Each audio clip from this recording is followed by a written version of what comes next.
Televizija Valjevo Plus prati sve one ljude u Valjevu koji steknu doktorsku titulu i trudimo se zaista da ih predstavimo javnosti, jer uvek iza toga stoji veliki trud i svakako da njihove priče i ono kroz šta sve prođu može podstaći i neke druge mlade ljude ili uopšte ljude u zrelim godinama da počnu da rade na tome. Imali smo tih primjera i onih koji su u zrelim godinama odlučili da doktoriraju, ali evo ovog jutra u studiju televizije Valjevo Plus je predavač i asistent doskorašnji Visoke škole strukovnih studija u Valjevu, Ivana Marković. Dobro jutro i dobrodošli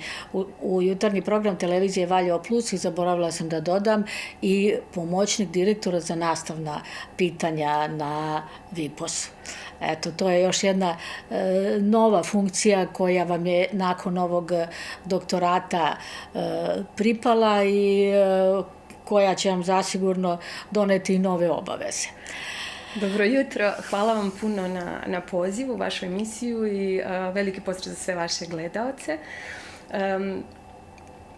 Evo, koja je tema doktorata, šta je bilo to odlučujuće, zbog čega ste se odlučili da izaberete to što ste izabrali? Da, tema mog doktorata je uticaj poznatih ličnosti na imidž turističke destinacije i ponašanje turista u međunarodnom okruženju. Ja sam ovu doktorsku disertaciju odbranila pre manje od mesec dana, tačnije 30. septembra na Ekonomskom fakultetu Univerziteta u Kragujevcu. Moj mentor je bila doktor Gordana Radosavljević i ja sam odbranom ovog doktorata, kao što ste već rekli, dobila naučno zvanje, odnosno zvanje doktora ekonomskih nauka i samim tim i stekla sam i uslov da me konačno na Akademiji strukovnih studija Zapadna Srbija, Odsek Valjevo, gde već radim duže od 10 godina, i biraju zvanje profesora strukovnih studija. Pitali ste me šta je bio motiv, pa evo da kažem da i vi ćete se sigurno složiti sa ovom konstatacijom. Mi danas živimo u vremenu kada je potrošačeva pažnja veoma ograničen resurs, a opet sa druge strane to je jedan i veoma izazovan zadatak da neko pridobije potrošačevu pažnju. Potrošač ima tu ograničenu pažnju zato što mi smo svakoga dana i kao ljudsko biće i kao potrošači, da kažem, zatrpani informacijama i svakog dana sve većim brojem informacija i sve većeg broja marketinških kanala komunikacije.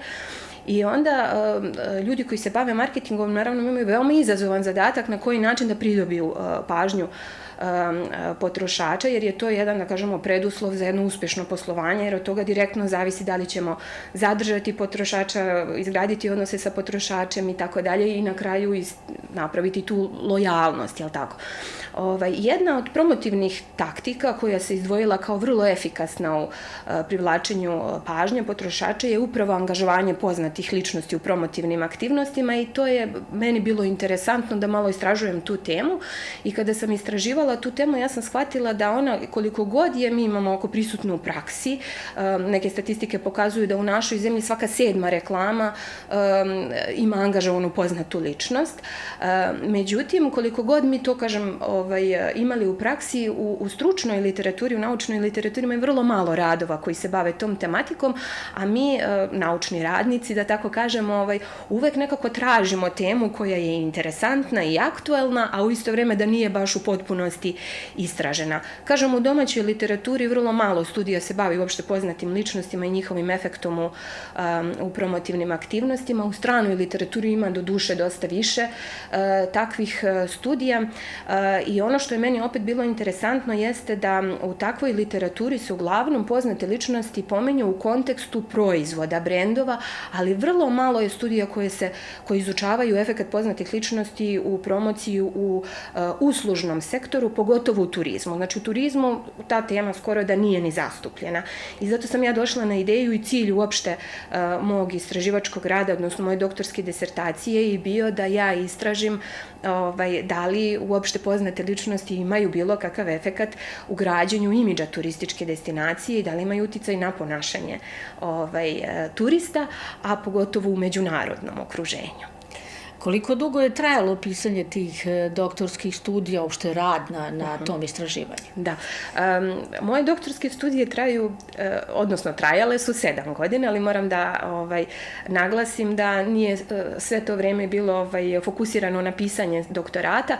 Najpre 3 godine sam provela u polaganju 9 pristupnih ispita i moram opet da kažem da meni tada u tom momentu kada sam morala da polažem ispite mi se činilo da je to nešto suvišno, da bi trebalo se samo baviti doktoratom, međutim zaista taj noviji program doktorskih studija gde morate polagati ispite da biste došli uopšte do prijave i pisanja doktorata, zaista ima smisla jer nas svaki poseban predmet polako priprema za ono što nas tek čeka, jer smo za svaki predmet morali da pišemo pristupne radove koje smo kasnije objavljivali u naučnim časopisima i na taj način smo bili posle spremni za doktorat koji je daleko veći rad, kompleksniji, komplikovaniji i zahtevniji.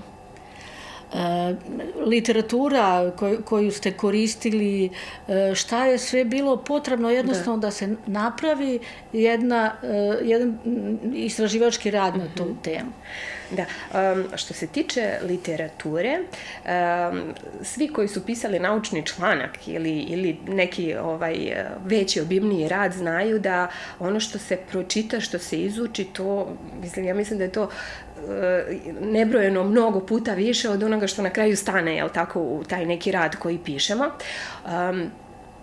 Ja sam, čini mi se, 1000 stranica pročitala u vezi sa poznatim ličnostima, u vezi sa turizmom i tako dalje, ali hoću da kažem da danas se dosta promenila situacija na tom polju u smislu da mi imamo puno tih internet servisa, internet baza podataka kojima možemo na jednostavan način i besplatno da pristupamo i da tako dolazimo do stručne literature, što uopšte nije bio nekada slučaj. Dakle, istraživači su ranije bili prosto ograničeni na ono što mogu da nađu u biblioteci i na knjige do kojih mogu fizički da dođu. Sada mi imamo tu prednost da na jednostavan način dolazimo do aktualnih članaka autora širom sveta, ali opet sa druge strane mi imamo sada problem da kada dođete do te toliko brojne, velike, šarolike literature, kako selektovati ono što je zaista važno i što je bitno, što je relevantno za vaš rad. I opet tu su i neke nove metode kako odrediti relevantnost tih radova i reputacije časopisa i samih autora koji objavljuju radove. Dakle, postoje ti mehanizmi, ali kažem, istraživači u ovom sad modernijem vremenu imaju puno literature na raspolaganju, a opet sa druge strane i previše informacija koje nekada dođete u problem kako selektovati ono što zaista odgovara predmetu vašeg istraživanja. Pored tih izazova, koji su još bili izazovi u ovom istraživanju, pošto ste rekli da je ono moralo da sadrži i međunarodne elemente? Tako je.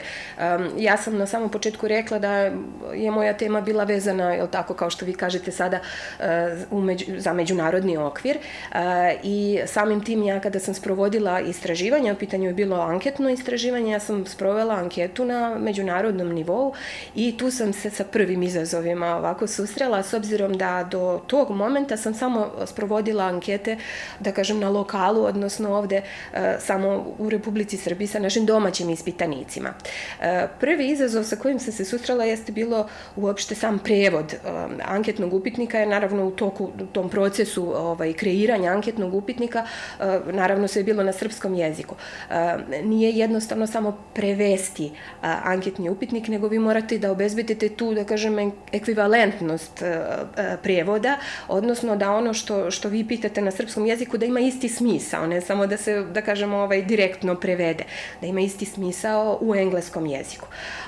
Onda je tu isto bilo, na primjer, interesantno, s obzirom da je istraživanje rađeno u većem broju različitih zemalja, na primjer, za neka pitanja nisu imala isti smisao u svim tim zemljama. Evo, konkretno, kada sam otkrivala profil ispitanika, na primjer, kada sam htjela da ih pitam u vezi sa njihovim nivom obrazovanja, kako bih se izrazila, dakle, u različitim zemljama imaju različiti nivoji obrazovanja. Onda smo trebali da prilagodimo tu skalu, da ona odgovara svim zemljama i to je bilo onako vrlo izazovno. I ono što meni isto, na primjer, bilo i kamen spoticanja, a opet vrlo interesantno, jeste da moj prvobitni plan jeste bio da ja anketu sprovedem preko nekih ličnih kontakata ljudi koje poznajem, a koji žive u inostranstvu, i da na taj način dođem do ispitanika iz nekoliko različitih zemalja. Međutim, svi koji se bave ispitivanjem znaju koliko je teško doći do ispitanika. Ja sam vrlo malo ispitanika na taj način prikupila i onda sam tražila rešenja šta uraditi i onda sam došla do ideje da na jednoj akademskoj mreži, znači to je tipa ovih društvenih mreža, samo je u pitanju, da kažem, akademska mreža gde naučni radnici objavljuju svoje naučne radove umjesto zabavnog sadržaja, fotografija i ostalo. Ja sam tu kontaktirala ljudi koji imaju profil na toj akademskoj mreži i oni su vrlo rado odgovarali zato što su i sami prošli kroz taj problem prikupljanja anketnih upitnika. Tako da na kraju moj uzorak imao 353 ispitanika i to su bili ispitanici 70 različitih nacionalnosti, uglavnom visoko obrazovani, baš iz tog razloga što sam rekla, zato što su prikupljeni. Što ste morali da koristite te akademske tako je. I dodat ću još jednu zanimljivost, na primjer, ja sam koristila Google anketni upitnik, koji, na primjer, uopšte nije funkcionisao u Kini. I ako sam ja pokušala tamo da na neki drugi način dođem do ispitanika, to uopšte nije funkcionisalo. Uvek ima, može da se nađe neki kamen spoticanja, kao što ste rekli, ali u svakom slučaju to je impozantan broj od 353 ispitanika i zahteva svakako veliki trud i rad.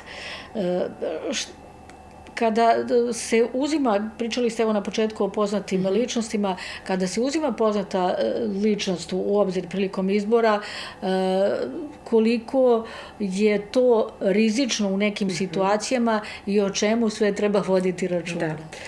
To je vrlo kompleksno pitanje, moram priznati. Koliko god nam se činilo da je to onako jednostavno, da mi biramo poznatu ličnost zbog njene popularnosti, tu ima mnogo aspekata koje treba uzeti u obzir.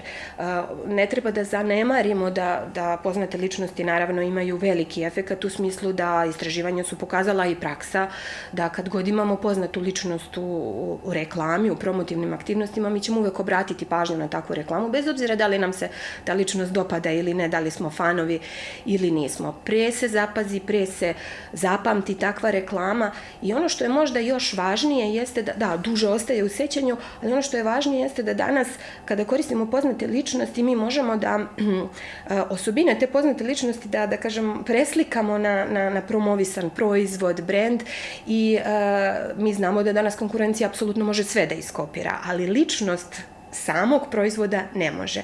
I mi možemo da izgradimo ličnost proizvoda na osnovu ličnosti, one poznate ličnosti koja promoviše taj brend. Dakle, puno je prednosti, ali kao što ste vi rekli, ima i puno mana i puno stvari koje treba uzeti u obzir. Naprimjer, može da se desi da poznata ličnost promoviše puno različitih proizvoda i onda mi kada vidimo takvu reklamu, mi nećemo, kako da kažem, odmah zapamtiti brend, nego ćemo prvo poznatu ličnost i bit ćemo zbunjeni. Aha, kako on sada ili ona sada reklamiraju, ne znam, banku kada su u prethodnoj reklami reklamirali margarine. Onda se gubi taj efekat. Dakle, treba uzeti u obzir šta ta poznata ličnost još reklamira.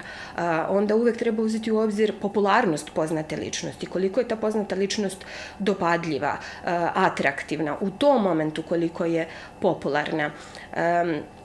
Ali isto tako, sa druge strane, da li je ta poznata ličnost sklona skandalima, rizičnim situacijama i tako dalje, jer kao što može da se ta pozitivna slika sa poznate ličnosti preslika na proizvod, odnosno brend, isto tako može i negativna. Postoji nešto u literaturi što se zove vampirski efekat. To znači kada je poznata ličnost jako popularna, kao što imamo našeg Novaka Đokovića koji je planetarno popularan, on kada se pojavi u reklami, mi ćemo samo njega da zapamtimo.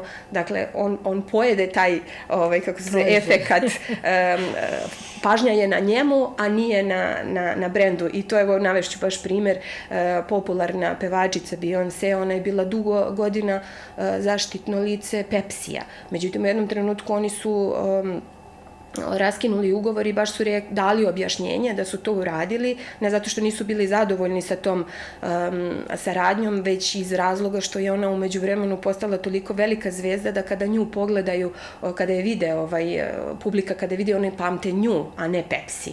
Ona je nadrasla ovu firmu koju je trebala. Da. Tako je. I još jednu stvar, samo još da dodam, da to ne zaboravim, poznate ličnosti takođe zahtevaju i honorare, tako da ova taktika, odnosno ova promotivna taktika nije baš adekvatna za mala i srednja preduzeća koji imaju ograničene te budžete za marketinške aktivnosti. I da li Valjevo treba da ima nekog turističkog ambasadora koji bi predstavljao nešto što čini ovaj grad? Pre nego što odgovorim na to pitanje, ja ću samo malo da se osvrnem opet na samu temu mog istraživanja, jer je usko vezana za to. Moje istraživanje je upravo pokazalo da poznate ličnosti u ulozi turističkih ambasadora, odnosno nekoga ko promoviše određenu turističku destinaciju, imaju itekako potencijal da utiču na sam imidž destinacije. Kako? Tako što upravo mogu svoje crte ličnosti da preslikaju na taj imidž, da zainteresuju turistu, da podignu tu svijest o turističkoj destinaciji i tako dalje, ali isto tako poznate ličnosti mogu da utiču na turistu da se odluči za određenu turističku destinaciju. Evo opet jednog primjera, Graceland je kuća Elvisa Preslija, iako naravno poznata ličnost, ali nažalost nije među živima.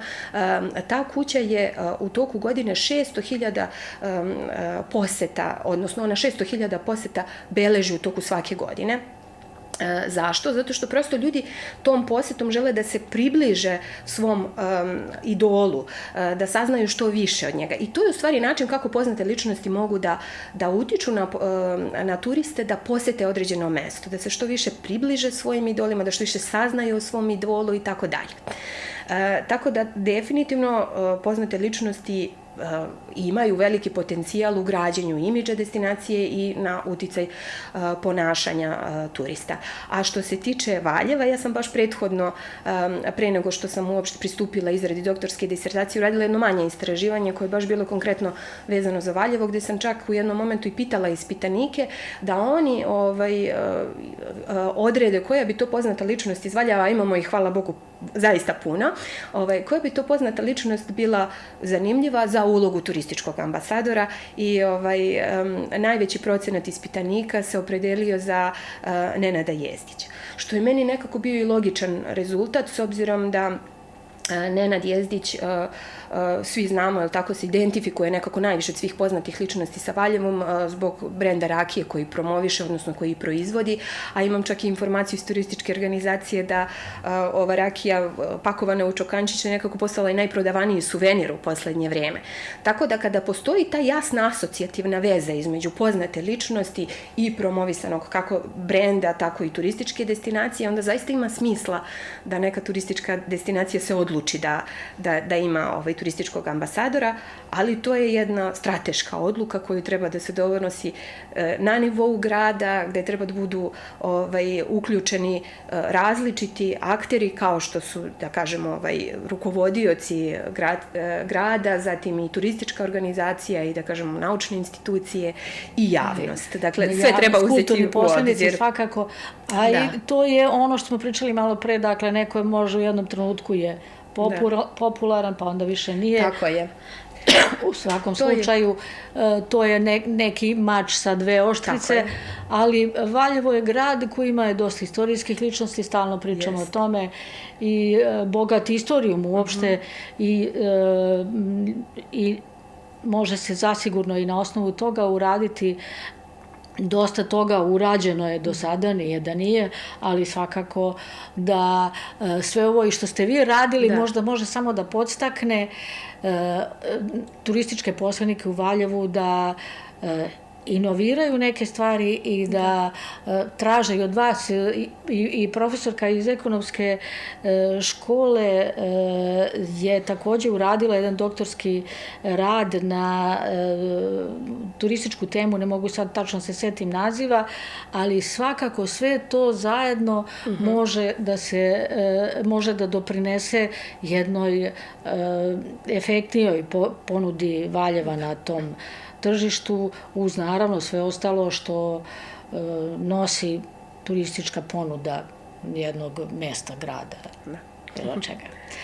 Ivana, hvala vam što ste bili gost jutarnjeg programa televizije Valjevo Plus. Nadam se zaista da ovaj vaš obiman, ja sam videla taj doktorski rad, neće ostati samo onako u nekom ormanu, nego da će prosto na nekoj polici, nego da će zaista imati primenu u Valjevu i u poboljšanju turističke ponude grada, a očekujem da će vas sigurno kontaktirati i svi oni koji nakon ovoga saznaju za to ako nisu znali.